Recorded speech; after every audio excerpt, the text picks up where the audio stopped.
దేవుని నామమునకు మహిమ కలుగునుగాక. ప్రభునందు ప్రియమైన దేవుని బిడ్డలారా, అందరికీ ప్రభువైన యేసుక్రీస్తు నామంలో శుభవందనాలండి. చిన్న ప్రార్థన చేసుకుందాం. మహాగణుడును, మహోన్నతుడును, ఆశ్చర్యకరుడును, ఆలోచనకర్తనైన పరలోకమందున్న మా తండ్రి, మీ ఘనమైన నామమునకు, శ్రేష్టమైన నామమునకు లెక్కింపలేని స్తుతులు స్తోత్రములు చెల్లించుకుంటున్నాం ప్రభువా. గడిచిన దినమంతా కూడా మీ కృపలో మమ్మల్ని భద్రపరిచి మరి ఒక రోజు అనుగ్రహించారు. మీకు స్తోత్రాలు. ఈ సమయంలో వాక్యం ధ్యానిస్తుండగా మాతో మీరు మాట్లాడి బలపరిచి ధైర్యపరిచి మీ వాక్కు ద్వారా మమ్మల్ని దర్శించమని యేసుక్రీస్తు వారి నామని ప్రార్థనడికి వేడుకొంచున్నాం తండ్రి, ఆమెన్. మంచిది పిల్లారా, ఈరోజు శుక్రవారము విజ్ఞాపన ప్రార్థన దినము లేదా ఉపవాస ప్రార్థన దినము.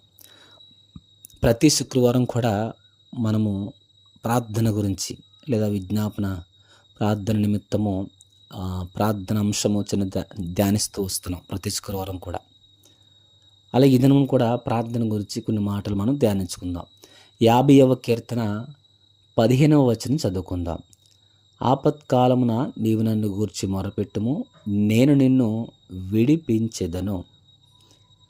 ప్రియులారా, ఇక్కడ రాయబడిన మాట చూస్తే ఆపత్కాలమున, ఆపదల సమయంలో మనము ఆపదల గుండా వెళ్తున్నప్పుడు లేదా బలహీనతల గుండా వెళ్తున్నప్పుడు, సమస్యల గుండా మనం వెళ్తున్నప్పుడు, లేదా కష్ట నష్ట బాధ లేదా ఏదైనా కానివ్వండి ప్రతికూల పరిస్థితుల గుండా మనం వెళ్తున్నప్పుడు దేవుని వాక్యం సెలవిస్తున్న మాట ఏమిటంటే, నాకు మొరపెట్టము లేదా నన్ను మొరపెట్టుము, నీవు నన్ను గూర్చి మొర్రపెట్టుము, నేను నిన్ను విడిపిస్తా అంటున్నాడు. ఏమండి, మనము మనం బలహీనతల గుండా వెళ్తున్నప్పుడు లేదా ఏదైనా కష్టం ఎదురైనప్పుడు లేదా సమస్య ఎదురైనప్పుడు సాధారణంగా మానవులకి మనుషులకు చెబుతూ ఉంటాం.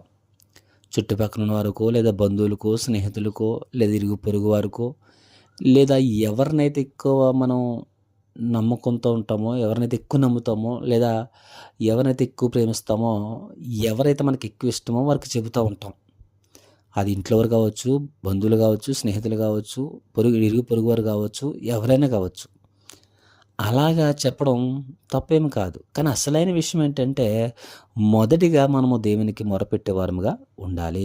నీకు ఆపద ఎదురైనప్పుడు, బలహీనత ఎదురైనప్పుడు, కష్టం వచ్చి పడినప్పుడు లేదా శ్రమ వచ్చి పడినప్పుడు లేదా అనారోగ్య బాధలు గుండా వెళ్ళినప్పుడు లేదా ఏదైనా కానివ్వండి ప్రతికూల పరిస్థితి నీకు ఎదురైనప్పుడు మొదటిగా మనము దేవుని తెలియజేయవలసింది ఎవరికో తెలుసండి, దేవునికి తెలియచేయాలి, దేవునికి మొర్ర పెట్టాలి, దేవుని దగ్గర విజ్ఞాపన చేయాలి, దేవుని దగ్గర ప్రార్థించాలి. మనం ఎప్పుడైతే దేవుడి దగ్గర మొరపెట్టి ప్రార్థిస్తామో, దేవుడు తర్వాత మాట ఏమని రాబడి తెలుసండి, నేను నిన్ను విడిపించెదను. విడిపిస్తాడు దేవుడు. అది ఏ విధమైన పరిస్థితులు కానివ్వండి, అది బలహీనత నుంచి విడుదల కావచ్చు, అనారోగ్య పరిస్థితి నుంచి విడుదల కావచ్చు, ఆర్థిక ఇబ్బంది నుంచి విడుదల కావచ్చు, లేదా కష్ట నష్ట బాధ అవమానం బలహీనత నుంచి ఏదైనా కానివ్వండి ప్రతికూల పరిస్థితి నుంచి దేవుడు విడిపిస్తాడు. అంటే కొన్ని సందర్భాల్లో ఆలస్యం అవ్వచ్చు, కానీ దేవుడు తప్పనిసరిగా విడిపిస్తాడు. మనుషులకు చెప్పుకోవడం కన్నా దేవునికి చెప్పడం చాలా ఉత్తమం, చాలా అది వాక్యానుసారం. అంటే మనుషులకు చెప్పొద్దని చెప్పట్లేదు ప్రియులారా. మొదటిగా దేవునికి చెప్పాలి, దేవుని దగ్గర మనం మొరపెట్టాలి, దేవుని దగ్గర మనం ప్రార్థించాలి. అంటే సమస్త కార్యములు చేసేవాడు ఆయన, విడిపించేవాడు ఆయన, బలహీనత విడిపించేవాడు లేదా ప్రతి ఒక్క ప్రతికూల పరిస్థితుల నుంచి విడిపించి, అంతేకాదు మన ప్రార్థనకి జయచేసేవాడు, ఉత్తమమైన మార్గము సరళం చేసేవాడు ఆయనే. కనుక మనము ఆపత్కాలంలో లేదా ఆపదలకరమైన పరిస్థితుల్లో మనం దేవుని దగ్గర మొదటిగా మొరపెట్టవలసిందే. మొరపెట్టేయాలి మొదటిగా. ఎవరో ఎగ్జాంపుల్ మనకు అవసరం లేదు, కానీ ఒక ఎగ్జాంపుల్ మనం చూస్తే దానియేలు గ్రంథం మనం చూస్తాము. తన ముందు మరణ శాసనం రాయబడింది, సింహాల భూమిలో వేసేస్తారు. అయినప్పుడు కూడా అక్కడ రాయబడింది, ఇట్టి శాసనము సంతకము చేయబడిన తెలిసినప్పుడు కూడా యథాప్రకారం ముమ్మారు మొక్కులని తన ప్రభుకి ప్రార్థించి ఆయన స్తుతించెను అని మన బైబిల్ మనం చూస్తాం. దానియేలు గ్రంథం 6వ అధ్యాయం 10వ వచనంలో. అవును ప్రియుడు, దానియేలుకి ముందు మరణం ఉంది. దానియేలు ఏ స్టేజ్లో ఉన్నాడు? ప్రధానమంత్రి స్టేజ్లో ఉన్నాడు, ఉన్నతమైన స్టేజ్లో ఉన్నాడు. అయినప్పుడు కూడా తాను ముందు మరణం ఉన్నప్పుడు కూడా, మరణకరమైన పరిస్థితి వచ్చినప్పుడు కూడా తాను చేసిన పని ఏంటో తెలుసండి, యథాప్రకారం వల్ల దేవునికే మొరపెట్టాడు. ఆ శాసనం రాయబడిందని తనకు తెలుసు, మరణం ఉందని తెలుసు, కానీ దేవునికి మొరపెట్టాడు. అవును పిల్లరా, మన ఆధ్యాత్మిక జీవితంలో మొరపెట్టినట్టే జరిగింది. దానియేలు జీవితంలో గొప్ప విడుదల దొరికింది. ఆ సింహాల నోటి నుంచి దేవుడు, సింహాల నోరు మూయించి దేవుడు దానియేలుని విడిపించాడు. అలాగే మన ఆధ్యాత్మిక జీవితాల్లో కూడా దేవుడు విడిపిస్తాడు. ఆపత్కాలంలో, ఆపదల సమయంలో, బలహీనతల సమయంలో, ఏమండి, ఏ విధమైన పరిస్థితుల్లో కూడా దేవుడు మనలను విడిపిస్తాడు.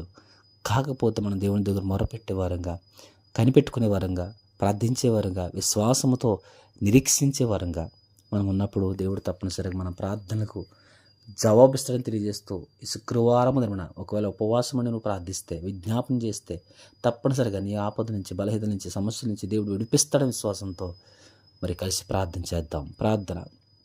సకలాశీర్వాదాలకు కారకుడైన పరలోకమందున్న మా తండ్రి, మీ ఘనమైన నామమునకు, శ్రేష్టమైన నామమునకు లెక్కింపలేని స్థుతులు, స్తోత్రములు చెల్లించుకుంటున్నాం ప్రభువా. అవును తండ్రి, ఆపత్కాలంలో ప్రభువా నువ్వు నన్ను గురించి మొర్రపెట్టమని సెలవిచ్చారు. అవును తండ్రి, ఆపదల సమయంలో మీకు దగ్గర మొరపెట్టే వారంగా, మీ దగ్గర కనిపెట్టుకునే వారంగా నన్ను సహాయం దయచేయండి. నేను నిన్ను విడిపిస్తారు మీరు వాగ్దానం చేస్తున్నారు. విడిపించే దేవుడు, బలపరిచే దేవుడు, ఆదరించే దేవుడు, స్వస్థపరిచే దేవుడు, ధైర్యపరిచే దేవుడు కనుక మీ అద్దమే మొరపెట్టి ప్రభు మీరు ఇచ్చే జవాబు పొందుకోవడం సహాయం దయచేయండి. ఎందరైతే ఆపదలు గుండా, బలహీనతలు గుండా వెళ్తున్న దర్శించండి, వారి ప్రార్థన జవాబులు దయచేయండి. ఎవరైతే మా ప్రార్థన జవాబులు దయచేయండి.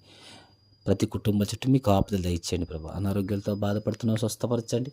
ఎందరైతే ఆర్థికపరమైన ఇబ్బందులు గుండా వెళ్తున్న వారికి మార్గం సరళం చేయమని సమస్త మహిమ ఘనత ప్రభావం చెల్లించుకుంటూ యేసుక్రీస్తు వారి నామని ప్రార్థన వేడుకొంచున్నాం తండ్రి. ఆమెన్.